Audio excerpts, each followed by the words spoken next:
thank you for watching the Giants Alliance YouTube channel. I'm lucky enough today to have KidBlue from a very popular Giants YouTube channel, and I really appreciate you coming on. How's it going? What's going on, man? It's going pretty well. How about yourself? I'm doing great. Yeah, it's a pleasure to have you on, and I'm very excited about this. You know, we could talk Giants together. So my first question for you is, I was watching one of your recent videos, and you were talking about the NFC East, and you were saying how you believe that NFC East might be making sort of a comeback, and a lot of the four teams are sort of on the rise, including the Giants. So my question is, who in the NFC East scares you the most as a Giants fan? As a Giants fan, from my perspective as a Giants fan, I have to say the Eagles. Well, just because the Eagles just constantly have this number on us over and over again every single year. We can't find a way to win at the link. That's one of our biggest problems. We always get ran over there in Philly. Dallas is definitely scary as well because they're probably the favorite in the East. But I feel like we play them a little bit more competitive than the Eagles. But as far as right now, who the Giants should fear the most is definitely the Eagles because they've had our number for years, man. Yeah, I actually agree 100%. I had a feeling you might say Cowboys, but I think the Eagles as well, and they've had our number for so many years. It did really upset me towards the end of last year when Eli, towards the end of the season, he got back in there when Daniel Jones was injured, and we came really close to beating them in Philadelphia, which would have been sweet. But yeah, unfortunately, we weren't able to finish that one off. And I agree. I kind of fear Carson Wentz a little more than Dak Prescott. Who do you, as a Giants fan, who would you rather not go against out of those two quarterbacks that we have to face? I'll definitely say Carson Wentz. I know Dak Prescott has his moments, especially with athleticism. They're both really athletic. But if you ask me, Carson Wentz is just a better passer and a better runner. Carson Wentz when healthy, Carson Wentz is probably one of the best quarterbacks in the NFL. As far as his accuracy goes, his ability to move out of the pocket, his ability to extend plays. I remember this one, I believe it was his rookie year, Thursday Night Football. It was 2017. He's from the 2016 draft, I believe, right? So, or 16 or 17. It might be 16. Yeah, I'm not 16, right. But I believe it was 2016 when we went to the playoffs that year and we got beat by the Eagles. It was Thursday Night Football when they were all blacked out and Carson Wentz ran all over us. Nobody could tackle him. He just has that X factor to him, man. When he's in the zone, he is in the zone. Dak Prescott works a little bit more with the guys around him, more so than himself. He'll utilize his wide receivers, utilize Ezekiel Elliott, obviously, and that offensive line that they have over there in Dallas. Carson Wentz is more of a do-it-all himself guy. I definitely fear Carson Wentz more than I do Dak Prescott. Yeah, I'm not trying to agree with you on everything, but I do agree with you in this case as well. Right. But Carson Wentz does scare me a lot. And when he's able to stay healthy, like that's been the big thing in his career is not being able to stay healthy. But when he is healthy, I do agree. He sort of has that X factor. Even the year when they won the Super Bowl, I know he got hurt and he didn't end up playing in the playoffs, but he was so good that year. He could have won MVP if he stayed healthy. And that team was great. So I do fear Carson Wentz. And that actually helps me transition to my next question, because you made another video about some of the worst draft picks. And interestingly, the Eagles ended up taking I don't know if I would call him the replacement for Carson Wentz, but they did pick a quarterback in the second round, Jalen Hurts, who I kind of like as a player, but I don't like him as a second round pick. And I definitely didn't like him to the Eagles. So I remember you mentioned him in your video. And why do you think that was a bad pick for the Eagles, Jalen Hurts? It pretty much any way you look at it. And really, if you ask any Eagles fans, watch any Eagles video maker, they all have a different answer as to why the Philadelphia Eagles drafted Jalen Hurts. Nobody really can put their finger on what exactly it is the Eagles want to do with Jalen Hurts, and every single answer you try to come up with, it just doesn't make any sense. Whether you want to use Jalen Hurts as your playoff quarterback, there's definitely better options to draft in the second round. as we all know, Carson Wentz does not survive in the playoffs. He definitely expires at the end of the regular season every year. So I imagine that's what they will. That's, in my opinion, that's what they wanted to do. But I just don't understand why Jalen Hurts was the pick there in the second round. They could have gone in a number of different options at quarterback. And then there's another theory. I don't know if it's the Eagles offensive coordinator or somebody with the Eagles offense mentioned a couple of years ago, actually, that he dreams of an offense where you could use two quarterbacks on the field at the same time, pretty much what New Orleans does with Taysom Hill. But again, do you really want to spend a second round pick on a gadget guy? Especially how you never even seen this guy run a route before. His combine really doesn't show of that. They didn't have him work out in any specific way as a wide receiver. So they're kind of really, if that's the case, they're really basing it off of assumption because of his athleticism. But doesn't mean he could catch a ball. Doesn't mean he can break, truck two defensive backs and things like that. It's very confusing, and that's why it's definitely one of the top 5 worst picks because even if they wanted to use him as that Taysom Hill player, they have no evidence that he can be that. And even if they want him as a playoff quarterback, he's not a second-round pick to be a playoff quarterback, and he definitely is not going, especially this year, if they plan to utilize him this year in the playoffs, he's definitely no way, shape, or form ready to perform in the biggest lights in the playoffs to try to make a run. He's definitely not going to be a Nick Foles for them, I'll tell you that much. Yeah, I agree. Like, Nick Foles is the kind of quarterback, he's seasoned. He has all the experience. You could feel comfortable putting him in at the end of the year when Wentz inevitably gets hurt, like you said. I mean, I don't like when any player gets hurt, but that's just what's been happening in his career. And, yeah, it hurts. It's hard to make that kind of projection that you're going to have him in a Taysom Hill type role where he can play like a little bit of everything and play some quarterback in certain packages. That seems like a little bit of a stretch to take someone in the second round, like you said. Mm-hmm. So I don't like that pick at all, which makes me happy as a Giants fan because I don't want the Eagles to get any better. Oh, yeah. I was excited. So, that was probably one of the funnest part of the drafts for me. Sure.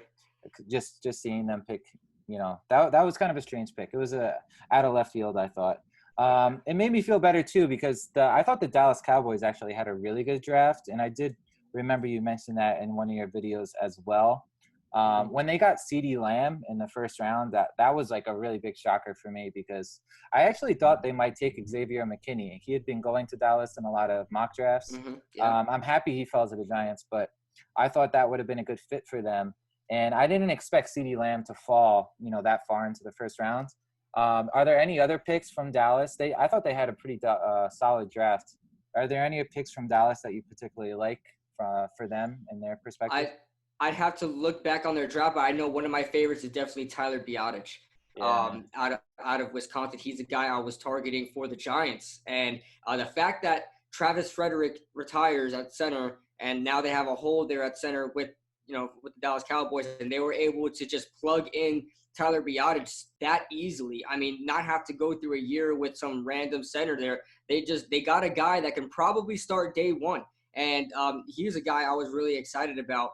There was another guy, I cannot remember. Oh, did they take Bradley Anae, if I'm not mistaken? Bradley Anae. Yeah, he's another guy I liked. I liked him a lot. Another guy I liked that I was targeting later on in the rounds. So they had a really good draft. They had a really productive draft. These are guys that are late round picks, but still with the right coaching, I think can eventually start. Maybe not even, maybe not day one, but they can definitely start sometime in the season or maybe a couple of years from now. But Tyler Biadasz, I think, is possibly day one. I love Tyler Biadasz, and I was excited about him. But they had a really good draft, man. CeeDee Lamb wasn't really a big need for them. That's why I didn't grade it as high as maybe I should have. Maybe that was just a Giants fan in me, really. But yeah. But CeeDee Lamb really takes the top off of that offense, man. I mean, to have CeeDee Lamb there, he is, in my opinion, a day one number one wide receiver. You throw in Amari Cooper in there, who's being paid $20 million a year. He's not going anywhere. And then you have Michael Gallup there, who is a solid number two guy, who's probably going to be the number three guy. So that really adds so many weapons for Dak Prescott, and it's going to be hard for that offense to fail. I mean, it really is. I mean, Dak Prescott has so much around him. He would have to try really hard not to do well there with those weapons there. Yeah, I 100% agree with that too. And the thing I don't like about it is they already have Amari Cooper. So CeeDee Lamb, it's not someone you can double team or pay that much attention to because they have Gallup, like you said, who's another good weapon. And they have the offensive line still and Ezekiel Elliott. So, yeah, speaking of offensive line, I wanted to ask you because I recently wrote an article for gmanhq.com about my ideal offensive, starting lineup on the line for the Giants. And I thought that Andrew Thomas, I actually like that pick. He wasn't my first choice because I'm a Clemson fan. I like Isaiah Simmons. But I do like the pick, but I would put him at left tackle right away. What are your thoughts about that? Would you start him at left tackle, or would you maybe keep Soldier on the left side and put Thomas at right tackle? I would ideally have Andrew Thomas at left tackle just because he is that true left tackle. But just solely based on how his college career went, I'm okay with putting him at right tackle for 1 year. But I think it won't come to that at all. Even if we want it to happen, I don't think it. Andrew Thomas will play left tackle at some point next season. I don't think Nate Solder is going to survive that long, and I don't think they're going to put him at right tackle either. I think they may try him at right tackle. I don't know, but Nate Solder, I don't think is going to want to play right tackle. He's being paid too much money. He's a seasoned veteran. I think he's not going to. There's that pride factor in that as well. Nate Solder's not going to want to move aside for some rookie that they just drafted. This guy's being paid all this money. He's not just going to let up that easily. So maybe something will happen where a trade happens. But ideally, I would like Andrew Thomas to be on the left side, and I would hope Matt Pert really develops and makes it to a day one right tackle. I don't envision that happening, but I don't see Andrew Thomas starting at left tackle day one unless Nate Solder moves to right tackle, which I don't see happening because I don't see Matt Parrott starting day one. So it's very complicated to look at. But I don't see Andrew Thomas starting day one at left tackle. I see him starting at right tackle. Maybe throughout half the year or so, because he started at right tackle his first year at Georgia and won awards for it. And the next year he went right over to left tackle and didn't skip a beat. He won awards at left tackle as well, and that's how I pretty much envision his NFL career going. I envision him at first playing right tackle and being extremely well at it. And Nate Solder struggles, so they have to move him to the left side, and he's going to be well at that too. I think he will handle anything you throw at him. I think a lot of people are afraid that he won't adjust to right tackle, and it will be kind of a learning curve for him because he's going from right tackle to left tackle. But I think he's proved it already in his college career. I think he's proved it already that he can play any position, and he's going to do well at it. So I have high hopes for Andrew Thomas no matter where they put him. Yeah, I think he could definitely handle the right side.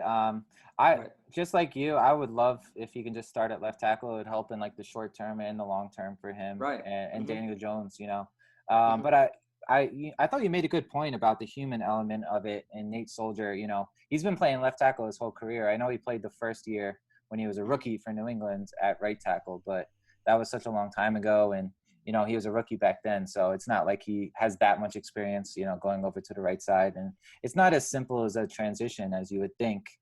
He's taking all those reps on the left side. So, I am happy, though, that we addressed the offensive line. I would have liked Biotish, like you said before, because he's like if he can stay healthy, he's like as good as a first or a second round pick at center. But he fell, I think, because of medical stuff.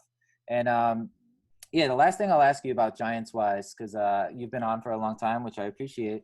I wanted to ask you about the DeAndre Baker situation, because you did make a video about his sort of replacements, and it does seem like it's going to be a tough case to prosecute, and he will likely, in my opinion, end up, not having to face any jail time or anything like that, but you never know. But even if he does come back, he might face suspensions, he might face team penalties. Who would you, in your ideal scenario, start at cornerback opposite James Bradbury? Who would be your top choice? Man, that's a great question. Do you want me answering free agents or whoever? It could be it could be free agent or like a in-house kind of option. Man, because it's crazy. Cause I made that video, and a lot of those guys I mentioned, because it's really hard to it's really hard to pick a guy that you want in the free agents right now because a lot of them are slot guys, so they really don't match the outside. I really have high hopes for Corey Ballentine. I mean, this may be a pick of just the Giants fan in me, wanting to see these guys succeed, but Corey Ballentine played well last year in the preseason at outside corner and in training camp, but he was playing outside corner.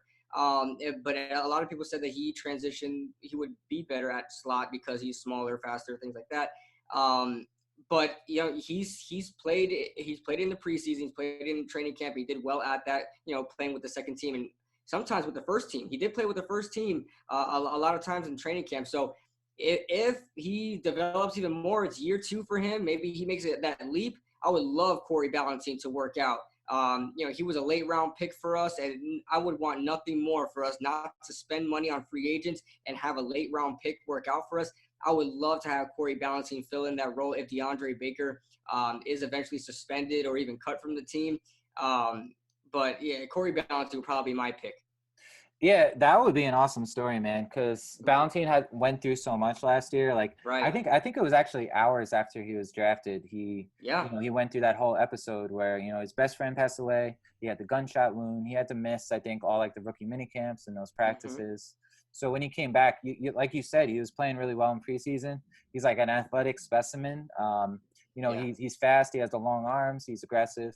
He did play, I thought, a little too much in the slot last year where he struggled a lot. So, if he can just stick on outside corner where, that's his best fit, I think he can be a good option. This is probably my first time I'll disagree with you.